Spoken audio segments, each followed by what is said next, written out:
semuanya. Hai teman-teman.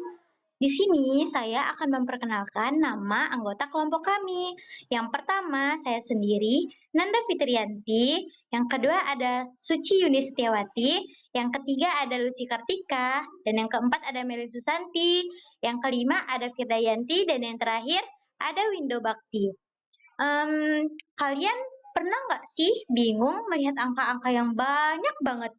Nah, hari ini kita akan belajar cara menyajikan data supaya lebih mudah dibaca dan dipahami. Yuk, kita simak animasi serunya tentang penyajian data. Menyajikan data merupakan proses selanjutnya setelah mengumpulkan data. Ada beberapa macam metode penyajian data. Berikut macam-macam penyajian dan beserta contohnya. Yang pertama, penyajian data dalam bentuk daftar. Dalam menyajikan data dalam bentuk daftar, langkah pertama yang harus dilakukan adalah mengurutkan data, kemudian mengumpulkan data sesuai dengan kelompoknya. Langkah selanjutnya membentuk daftar sesuai dengan data yang dibutuhkan. Contohnya, berikut data pekerjaan 10 orang tua siswa kelas 5. Petani, pedagang, petani, guru, pedagang, petani, polisi, pedagang, pedagang. Sajikanlah data tersebut dalam bentuk daftar. Daftar pekerjaan 10 orang tua siswa kelas 5. Petani sama dengan 4 orang. Pedagang sama dengan 4 orang. Guru sama dengan 1 orang. Polisi sama dengan 1 orang. Itulah contoh metode penyajian data dengan bentuk daftar. Dari daftar data tersebut akan lebih mudah dipahami dan dimengerti orang yang membaca data tersebut. Yang kedua, penyajian data dalam bentuk tabel. Penyajian data dalam bentuk tabel merupakan kelanjutan data dalam bentuk daftar. Setelah data didaftar, maka bisa diberi garis untuk menampilkan data dalam bentuk tabel. Untuk lebih mudahnya, yuk simak contoh soal di bawah ini. Hasil ulangan materi penyajian data kelas 5 SD Nusantara 1 diperoleh nilai sebagai berikut. Teman-teman bisa lihat nilainya. Kemudian buatlah tabel frekuensi data tersebut. Di dalam tabel frekuensi data terdapat nomor, nilai, dan banyak siswa atau frekuensi.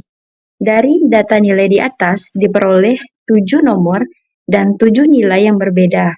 Siswa yang mendapat nilai 65 sebanyak 2 orang, yang mendapat nilai 70 sebanyak 5 orang, yang mendapat nilai 75 sebanyak 9 orang, yang mendapat nilai 80 sebanyak 3 orang, yang mendapat nilai 85 sebanyak 4 orang, yang mendapat nilai 90 sebanyak 3 orang, dan yang mendapat nilai 95 sebanyak 4 orang. Kemudian, jumlah dari banyak siswa atau frekuensi yaitu sebanyak 30 orang.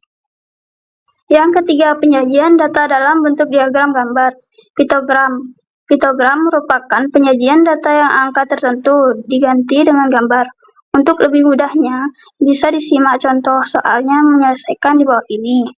Dayu berkunjung ke perpustakaan. Mereka belajar bersama di perpustakaan.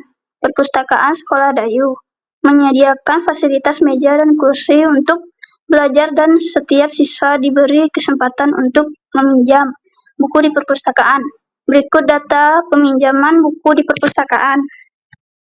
Hari Senin sebanyak 25 siswa, hari Selasa sebanyak 20 siswa, hari Rabu sebanyak 30 siswa, hari Kamis sebanyak 15 siswa, hari Jumat sebanyak 10 siswa, hari Sabtu sebanyak 45 siswa.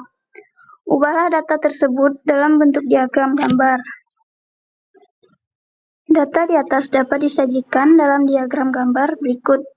Data pinjaman buku di perpustakaan SD Nusantara 01. Hari Senin, pinjaman 25, diagram gambar ada 3 siswa.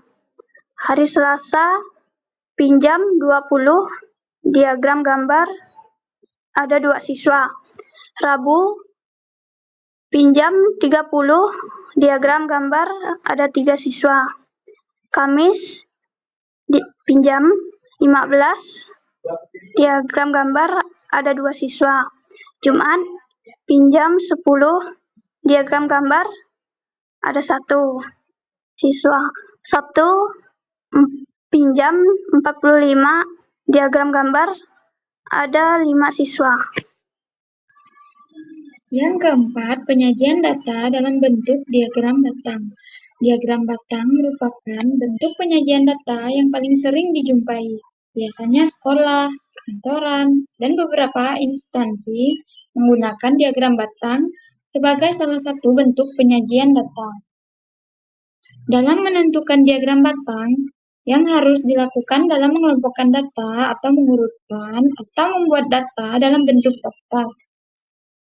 Kemudian, buatlah diagram sumbu X dan Y.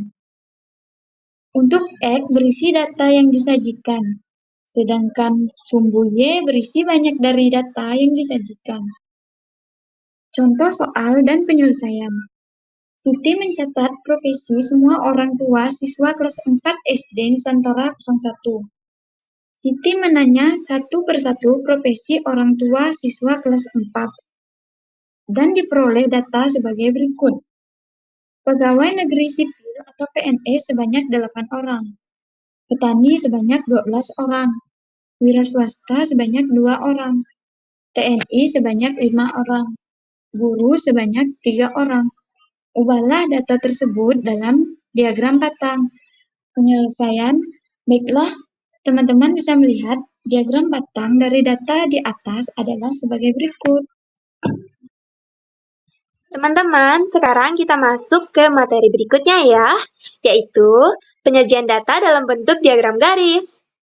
Nah, pada dasarnya diagram garis tidak jauh beda loh dengan diagram batang, karena sama-sama menggunakan diagram kartesius atau yang biasa kita sebut diagram sumbu X dan Y. Namun, yang membedakan antara diagram garis dan batang adalah frekuensi datanya. Jika diagram batang berupa batang, nah sedangkan diagram garis ini berupa titik-titik setiap data yang kemudian ditarik menjadi sebuah garis.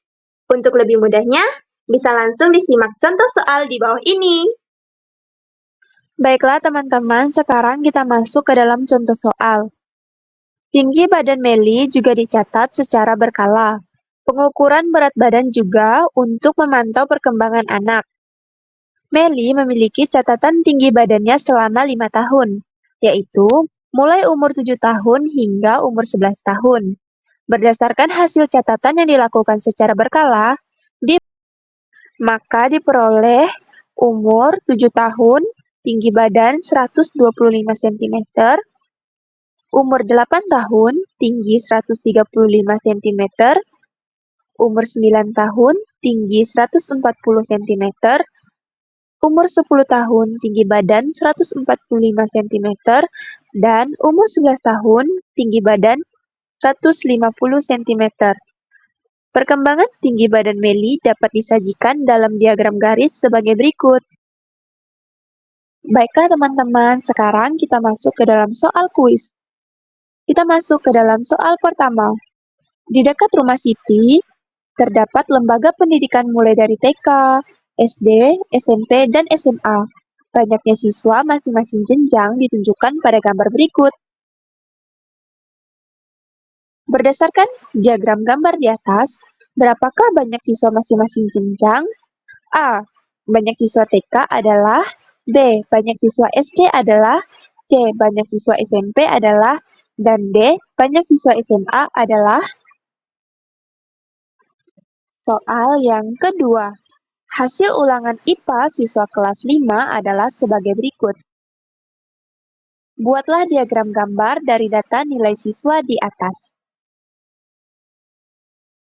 Nomor 3. Hasil penimbangan berat badan siswa kelas 5 diperoleh hasil sebagai berikut. Dalam kurung,